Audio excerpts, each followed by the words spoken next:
여러분 안녕하십니까? 이번 시간에는 29강 성령의 인도와 자기 부인이라는 주제로 말씀을 나누겠습니다. 먼저 EBS에서 인간의 두 얼굴이란 다큐멘터리를 유튜브에 공개한 영상을 한번 보겠습니다. 우리는 왜 이렇게 자기중심적일까요? 이유는 간단합니다.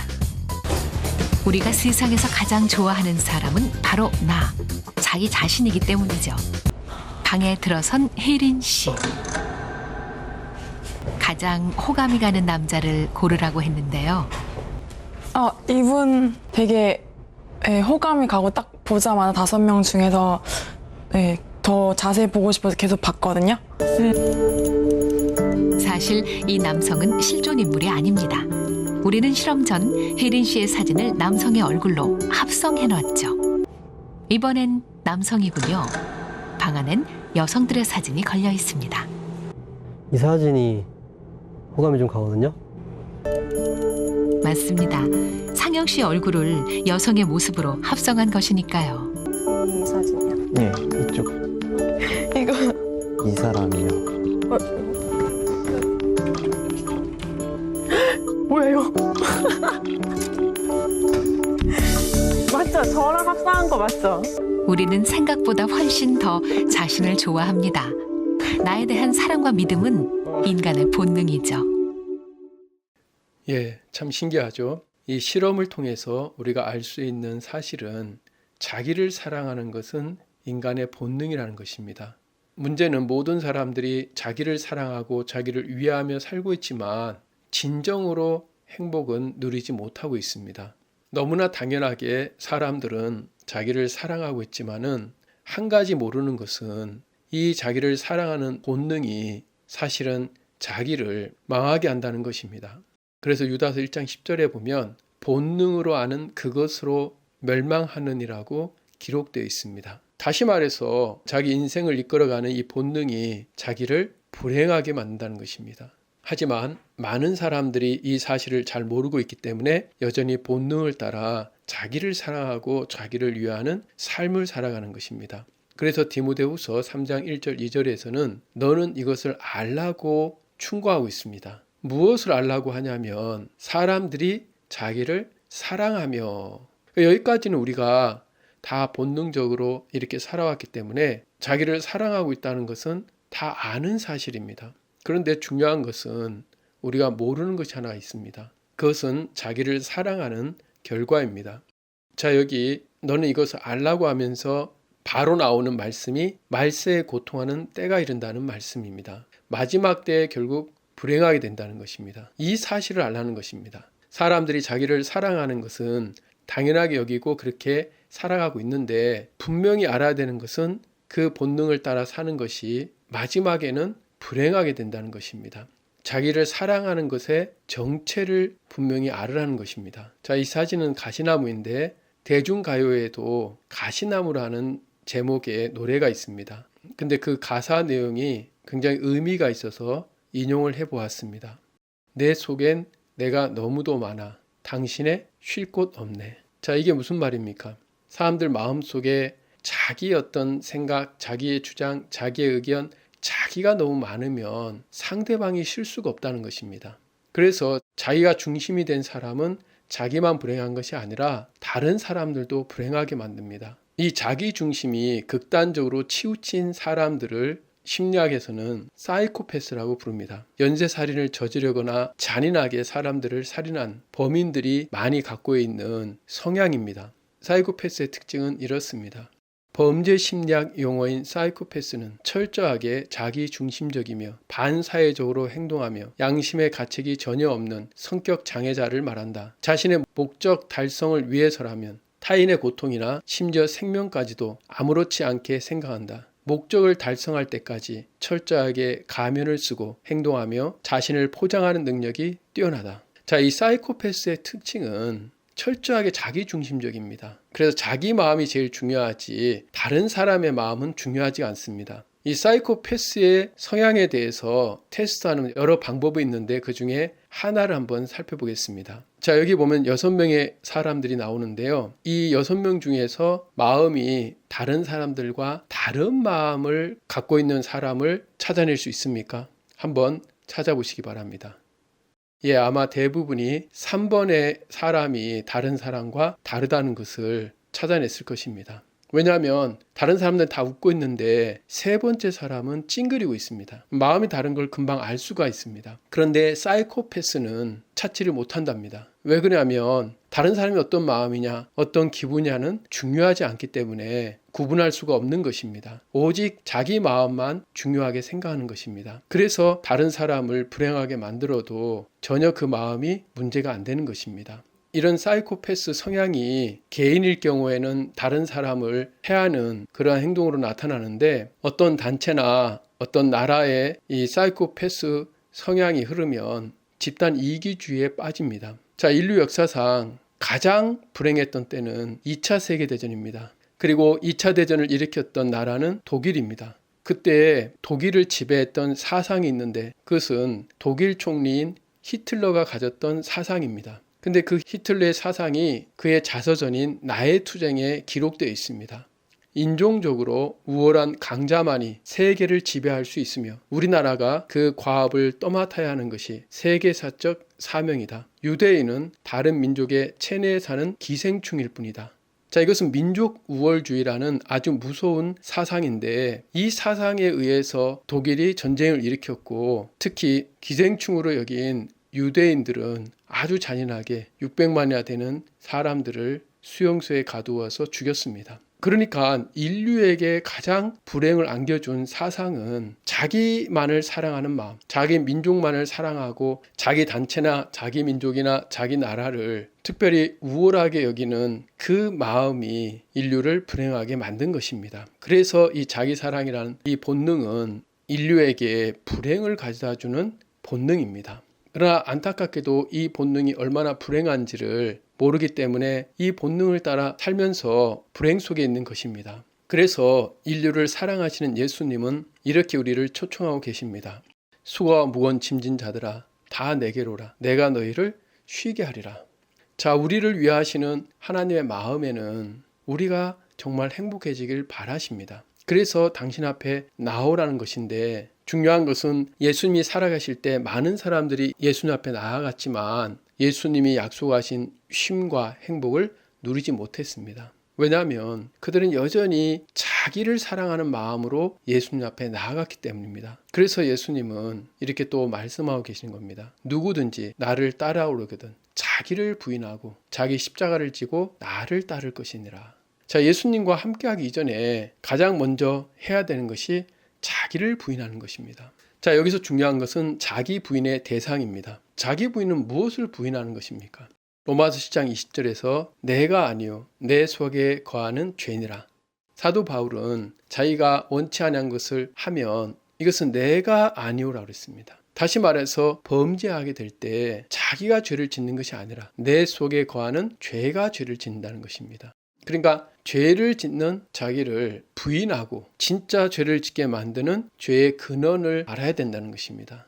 그 다음에 고린도서 15장 10절에서는 내가 한 것이 아니요 오직 나와 함께 하신 하나님의 은혜로라. 자, 바울은 교회를 핍박할 때도 있었고 교회를 위할 때도 있었습니다. 다시 말해서 바울에게는 두 가지 모습이 있었는데 하나는 교회를 핍박했던 자신, 그리고 또 하나는 교회를 위하는 자신. 그런데 바울은 둘 다 부인하는 것입니다. 죄를 진 자신뿐만 아니라 선을 행한 자신도 부인하는 것입니다. 다시 말해서 자기 스스로는 아무것도 할 수 없다는 것입니다. 죄를 지은 것은 죄의 종이 되어서 죄로 말미암아 행한 것이고 그리고 하나님 위에서 믿음으로 살았던 선한 삶들은 역시 자기가 아니라 하나님의 은혜로 된 것이라는 것입니다. 이것이 진정한 자기분입니다. 자기가 사라지는 겁니다. 내가 아니요.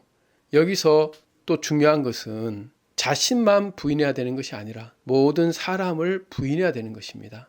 그래서 창세기 45장 8절에서 요셉은 나를 이리로 판 자는 당신들이 아니요 하나님이시라고 했습니다. 자, 여기 보면 외형적으로는 형들이 요셉을 팔은 것 같은데 실제로는 하나님이 그 일을 허락하셨기 때문에 하나님으로 말미암아 된 것이라는 것입니다. 만약에 요셉이 형들을 인정했다면 하나님이 부인이 됩니다. 형들을 인정하면 하나님이 부인이 되고 형들이 부인되면 하나님이 인정이 되는 것입니다.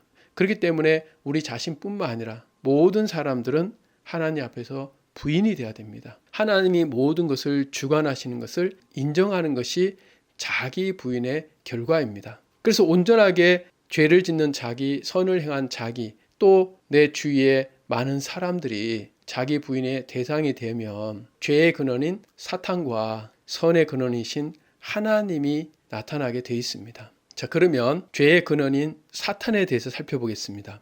이사야 14장 13절에 보면 하나님에 의해서 존재하고 많은 것을 갖춘 루시퍼가 어느 날 내가 하면서 자기 행동과 삶의 주체가 됩니다. 모든 걸 창조하신 하나님만이 주체가 되어야 되는데 자기가 주체가 되는 것입니다. 그래서 내가 하늘에 올라 내가 북극지폐 산에 앉을 것이며 그렇게 자기가 주인이 된 것입니다. 자, 영어 성경에 보면 I will ascend, I will exalt, I will sit 다 I라는 단어가 반복해서 등장합니다. 내가 오를 것이고 내가 앉을 것이고 이 문장 속에는 하나님이 부인이 되고 자기가 나타나고 있습니다.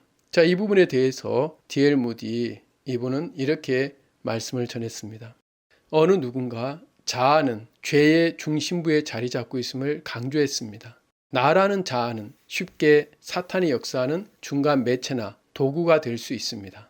우리를 구원하신 주님과 함께하는데 가장 방해하는 것이 바로 나라는 존재입니다. 그렇기에 하나님은 자아를 무너뜨리시고 당신의 자리를 그곳에 마련하십니다. 자, 여기 우리가 알고 있는 신이라는 단어는 SIN인데 그 중심에 나라는 I가 딱 자리 잡고 있습니다. 다시 말해서 죄의 중심에는 나라는 존재가 있는 것입니다. 루시퍼를 타락시킨 그 마음에도 나라는 자기가 중심이 되고 주체가 되었을 때 하나님을 부인하는 것입니다. 그래서 예수님과 함께하는 데 있어서 가장 방해하는 것이 나라는 자아이고 자기입니다. 그래서 하나님은 자아를 무너뜨리시고 그 자리에 하나님이 자리를 잡으려고 하시는 것입니다. 자아가 서 있는 곳에는 하나님이 부인되고 자아가 무너진 곳에 하나님이 서실 수 있기 때문입니다. 자, 우리가 좀 더 살펴보면 시편 70편 5절에서 나는 가난하고 궁핍하오니하고 자기 자신이 부족하고 연약하고 못난 그런 위치에 있을 때 그때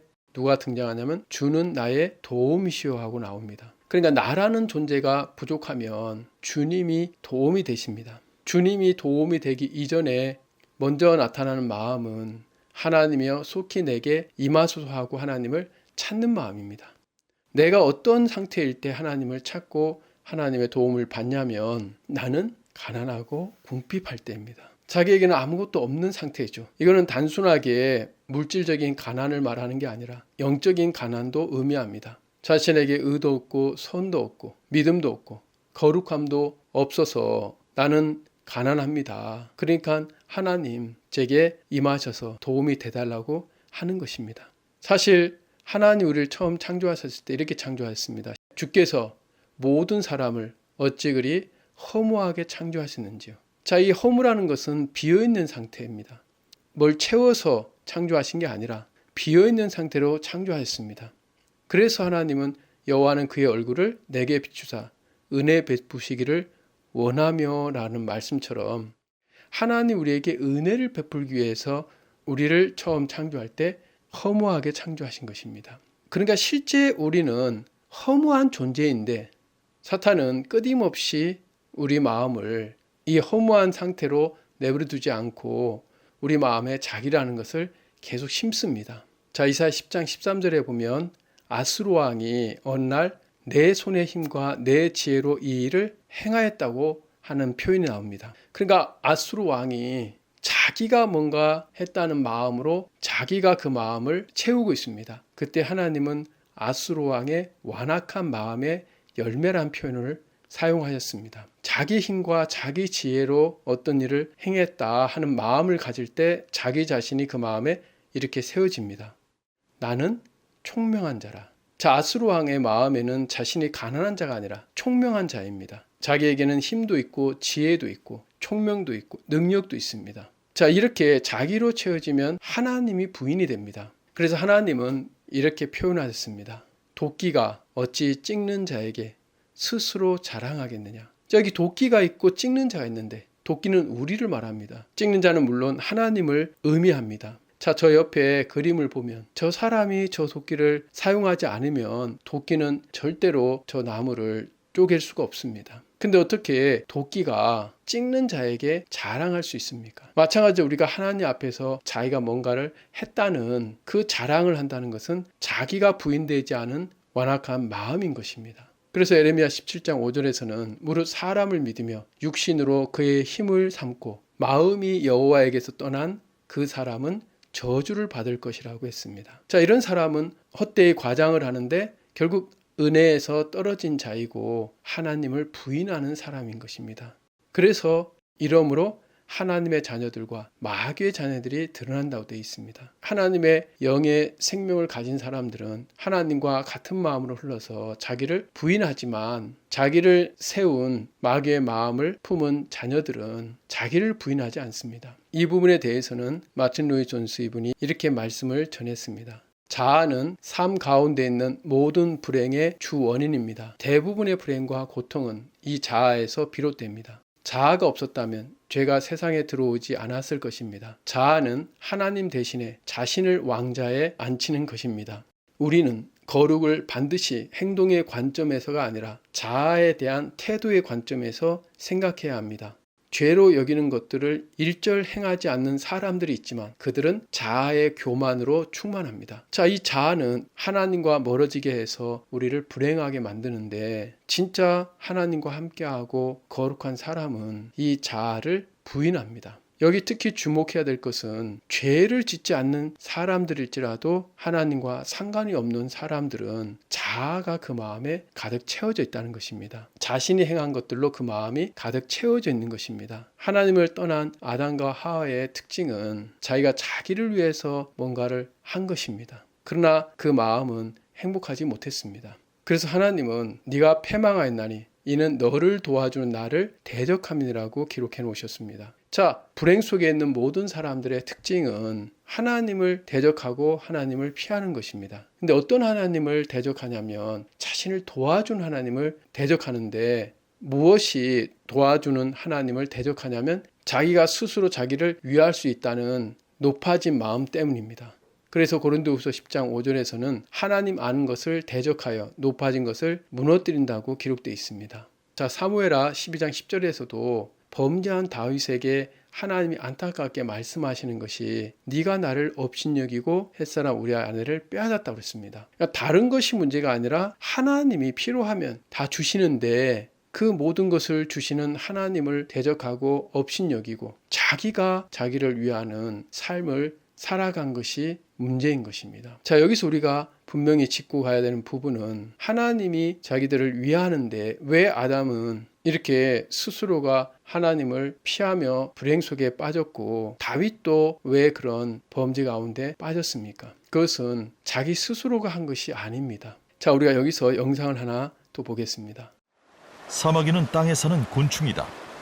육지곤충인 사마귀가 제 발로 물에 빠지다니 도대체 어떻게 된 일일까?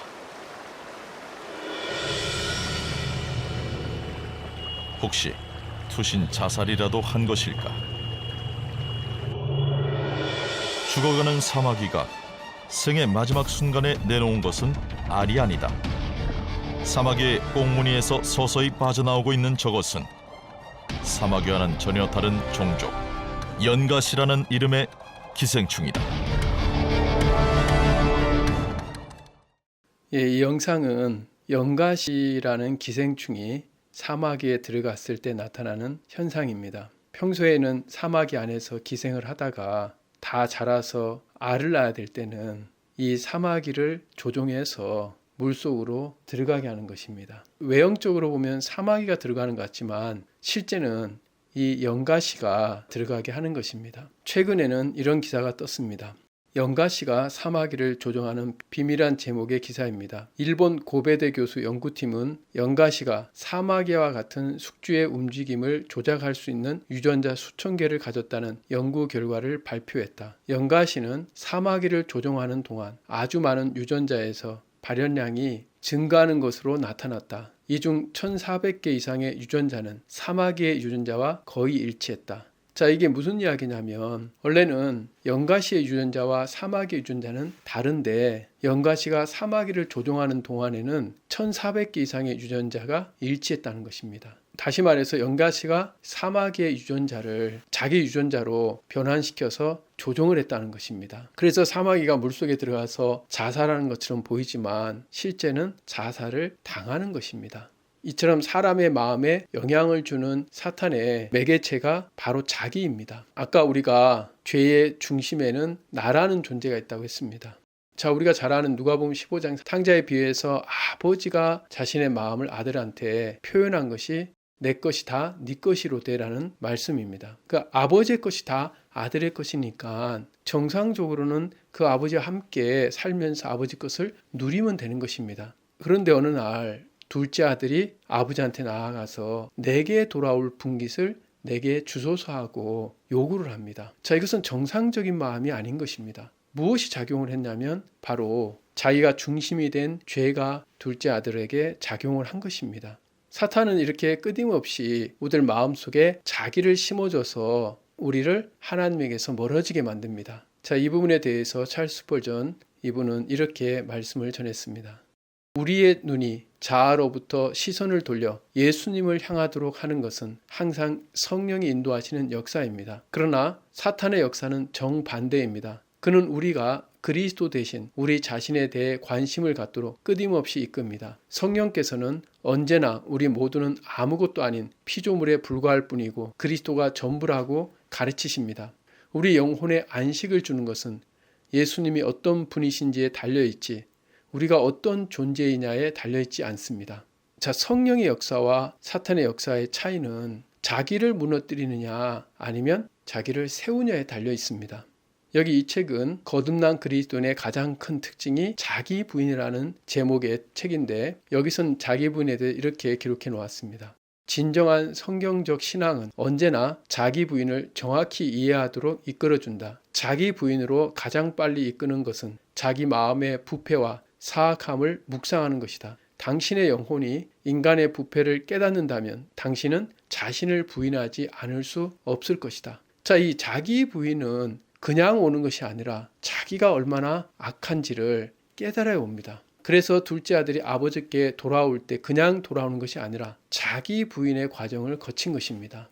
나는 여기서 줄여 죽는구나. 이제 자기라는 존재를 발견하게 됐죠. 그때 어떤 현상이 나오냐면 이에 일어나서 아버지께로 돌아가니라.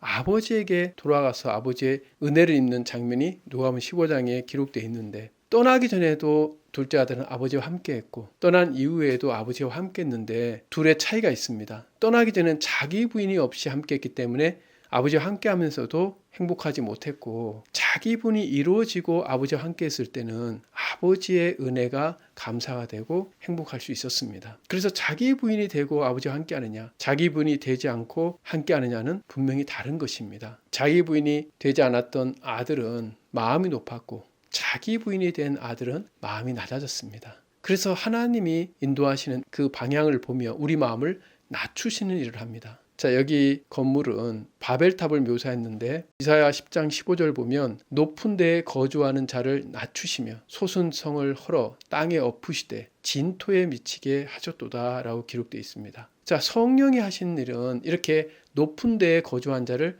낮추는 일을 합니다. 그리고 솟은 성을 헐어서 땅에 엎으셔서 진토에 미치게 하는 것입니다. 진토는 우리 인간의 근본 모습을 의미합니다. 범죄한 아담에게 너는 흙이니 흙으로 돌아가라고 하신 하나님의 말씀처럼 하나님 우리가 아무것도 아닌 티끌과 진토와 같은 위치에 돌아가게 하시는 것입니다. 이 자기 부인에 대해서 가장 모범적인 분이 바로 예수님이십니다. 우리가 잘 알다시피 예수님이 이 땅에 오셨을 때 구유에서 출생하였습니다. 세상에서 가장 낮은 곳으로 오신 것입니다. 이 땅에 예수님이 이렇게 오신 이유가 있습니다. 이 부분에 대해서 마틴 로이드 존스 이분은 이렇게 말씀을 전했습니다. 거룩은 자아 중심의 생활로부터의 구원을 의미합니다. 예수님은 인류를 자아로부터 구원하시기 위해 오셨습니다. 그분은 하늘 영광을 버리고 베들레헴의 구유에 오셨습니다. 자아를 전혀 돌아보시지 않는 그분의 삶을 봅니다. 우리 주님은 영원히 하나님과 동등된 분이시지만 자신의 권리를 버리시고 자기를 부인하셨습니다. 십자가에서 그분의 죽으심은 죄와 지옥으로부터의 구원만이 아니라 우리 자아로부터의 구원인 것입니다. 예수님이 이 땅에 구유에 오시면서 자아를 전혀 돌아보시지 않는 삶을 살았는데 그것은 자아에 사로잡혀 살고 있는 우리를 자아로부터 구원하시기 위함이라는 것입니다. 그리고 그 예수님과 동일하게 성령께서도 우리를 어디로 인도하시냐면 자아를 부인할 수 있도록 인도하십니다. 자, 아까 우리가 살펴본 자기 부인이라는 이 책에 이렇게 또 기록되어 있습니다. 에스겔 선지자는 하나님께서 자신의 영을 사람들 안에 두실 것이라는 메시지를 전했는데 하나님의 영이 사람들 안에 거하실 때 생기는 결과 중 하나에 대해 이렇게 증거한다. 그때 너희가 너희 악한 길과 너희 불신의 행위를 기억하고 너희 모든 죄악과 가증한 일을 인하여 스스로 밉게 보리라. 성령께서 우리 마음에 임하시면 사탄이 심어놓은 자기란 존재의 정체를 알게 되기 때문에 그 자기를 결코 사랑할 수가 없습니다. 이제는 자기를 미워하게 됩니다. 여기서 말하는 자기는 사탄이 우리 마음속에 심어놓는 거짓된 자신입니다. 하나님 없이도 자기가 뭔가 할 수 있다는, 하나님과 멀어지게 만드는 그 자기입니다. 그 자기의 정체를 정확히 발견하고 미워할 수 있는 그 일을 성령께서 우리에게 하시는 것이고 우리를 인도하시는 것입니다. 자, 예수님이 성령의 인도를 받았던 때를 살펴보겠습니다. 누가복음 4장 1절에 보면 광야에서 40일 동안 성령에 이끌리시며, 자, 지금 성령께서 예수님을 어디에서 이끄시냐면 광야에서 이끄셨습니다. 자, 이 광야는 하나님과 우리가 만날 수 있는 장소입니다. 그래서 신명기 32장 10절에서는 여호와께서 그를 황무지에서 짐승이 부르짖는 광야에서 만나시고 호위하시며 보호하시며 자기의 눈동자같이 지키셨도다라고 기록되어 있습니다. 자, 광야에서 만나 우리가 뭘 하는 게 아니라 하나님이 우리를 위해서 일을 하시는 것입니다. 그래서 하나님은 우리 모습을 가르쳐 주시고자 광야로 이끄십니다. 자, 여기 보면 이스라엘 백성들이 홍해를 건너는 장면인데 저 멀리에 피라미드가 보입니다. 이스라엘 백성들이 광야에 오기 전에 그 애굽에서 살았던 삶은 피라미드를 짓기 위해서 평생 일을 하는 삶이었습니다. 근데 홍해를 건너서 광야로 온 이후에는 자기를 위해서 아무것도 할 수가 없는 것을 깨닫게 됩니다. 그래서 호세아 13장 5절에서는 내가 광야 마른 땅에서 너를 알았거늘 하고 기록되어 있습니다. 그러니까 이스라엘 백성들의 모습은 하나님의 은혜가 없이는 아무것도 할 수 없는 모습이었고 오히려 하나님을 대적하는 모습이었습니다. 그래서 둘째 아들이 돼지우리와 같은 광야에서 자기 자신의 모습도 발견하면서 동시에 아버지의 모습도 발견합니다. 그래서 하나님은 우리 모두를 각자의 광야로 이끄셔서 그곳에서 아무것도 아닌 우리 자신을 보여주셔서 우리를 부인시키시고 모든 것이 되시는 예수님을 우리 마음에 세우자는 것입니다. 그래서 에레미야가 3장 33절에 보면 주께서 인생으로 고생하게 하시며 근심하게 하심은 본심이 아니시로다고 기록되어 있습니다. 그러니까 하나님이 우리를 때때로 고생과 근심 속으로 이끄시는데 고생하고 근심하게 하는 목적으로 우리를 인도하시는 것이 아닙니다. 그것은 하나님의 본심이 아닙니다. 본심은 우리 속에 사단이 심어놓은 자기를 부인시키시고 우리를 위해서 우리 속에 하나님이 자리 잡기 위한 것입니다. 그러나 이 하나님의 본심을 알지 못하면 본성을 따라서 하나님을 원망하거나 하나님을 대적하게 되어 있습니다. 다시 말해서 이 자기라는 영역이 끊임없이 성령이 인도하시는 것을 기쁨으로 받지 못하게 만듭니다. 사탄이 우리 육신에 심어놓은 이 자기는 굉장히 뿌리가 깊다는 걸 알아야 됩니다. 과학적으로 연구를 했을 때 뇌 속에 자기 센터라는 것이 있다는 것을 발견했습니다. 자, 그 내용을 읽어보겠습니다. 놀랍게도 사람들이 어떤 단어를 자기와 연관짓는 작업을 할 때는 뇌의 영역 중 내전 전두피질이라는 부위가 활발하게 작동하는 것으로 밝혀졌다. 오직 그 단어가 자기 자신을 기술하는 지를 생각할 때만 그 부분이 활성화된다는 점은 그 영역이 일종의 자기 센터임을 암시한다. 우리의 뇌 속에서도 자기는 글자 그대로 특별한 위치를 점하고 있는 셈이다. 예, 우리 뇌 속에 오랫동안 우리도 모르는 사이에 자기라는 것을 중요시 여기기 때문에 자기라는 글자가 특별한 위치를 차지하고 있다는 것입니다. 그래서 이 자기를 사랑하는 이 마음이 끊임없이 우리를 좋은 쪽으로 세우려고 합니다. 자, 예를 한 가지 들어보겠습니다. 자, 이 이야기는 누가복음 10장에 등장하는 예수님이 하신 비유인데, 이 비유가 어떻게 나오게 됐냐면 한 사람의 질문으로 시작이 됐습니다. 그래서 어떤 사람이 예수님께 나와서 내가 무엇을 하여야 영생을 얻으리까 하고 질문을 합니다. 자, 이 사람은 영생을 얻지 못했기 때문에 이런 질문하는데, 이 사람의 문제는 뭐냐면 이 사람이 영생을 얻지 못한 이유는 하나님과 마음이 멀기 때문인데, 어떤 마음이 그 마음을 지배하고 있냐면 내가 무엇을 하여야, 자기가 무엇을 해야 된다는 마음이 있는 것입니다.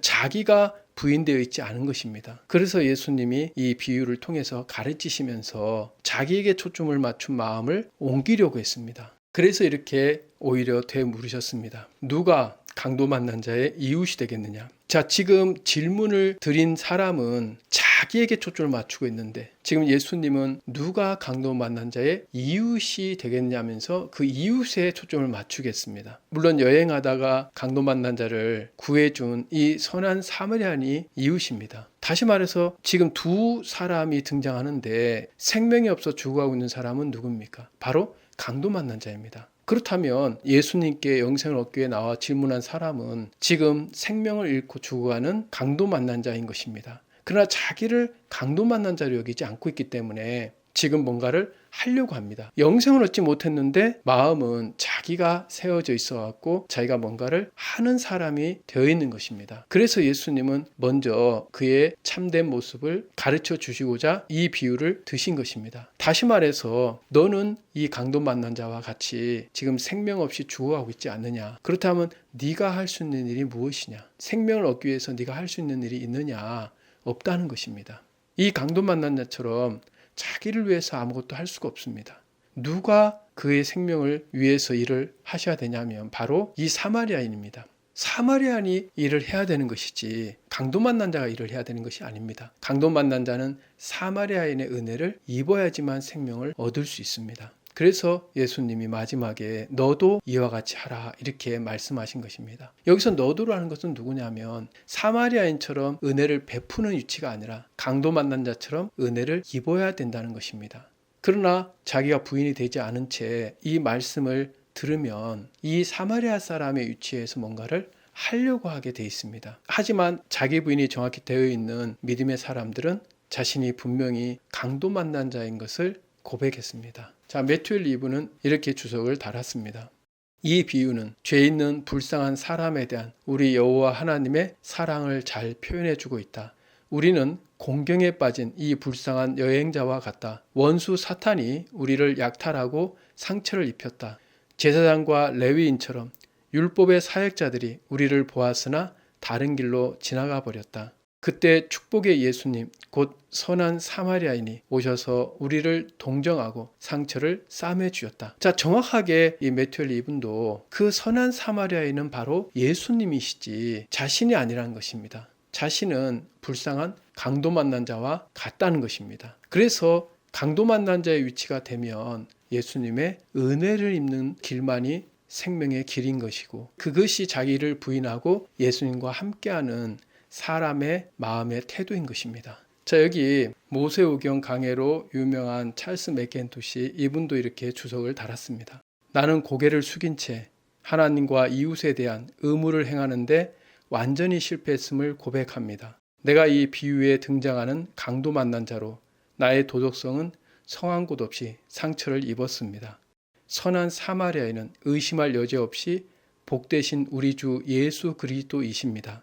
주님은 사마리아인처럼 우리 영혼에 은혜를 베푸십니다. 이것은 하나님의 이야기입니다. 자, 아까 매튜엘이나 이 찰스 맥켄토시 또 여러 믿음의 선진들은 이 선한 사마리아인은 우리가 아니라 예수님이라고 해석을 했습니다. 자기가 부인된 믿음의 사람은 자신의 위치가 정확히 어떤 위치인지, 자기가 어떤 사람인지가 정확히 보입니다. 자기가 뭔가를 할 수 있는 사람이 아니라 은혜를 입지 않으면 안 되는 사람인 것이 보이는 것입니다. 그래서 이 자기 부인의 대상이 굉장히 중요한 것입니다. 내가 아니요 내 속에 거하는 죄니라. 내가 한 것이 아니요 오직 나와 함께 하신 하나님의 은혜로라. 당신들이 아니요 하나님이시라. 자, 이 말씀을 듣고 계신 여러분 모두도 자신을 포함해서 모든 사람, 하나님 앞에서 아무것도 아닌 피조물에 불과한 모든 사람은 부인되고 오직 온 우주를 창조하시고 모든 걸 주관하시는 하나님이 그 마음에 세워지는 은혜를 잊게 되기를 바랍니다. 오늘은 여기까지 말씀을 나누겠습니다. 감사합니다. 다음 시간에 뵙겠습니다.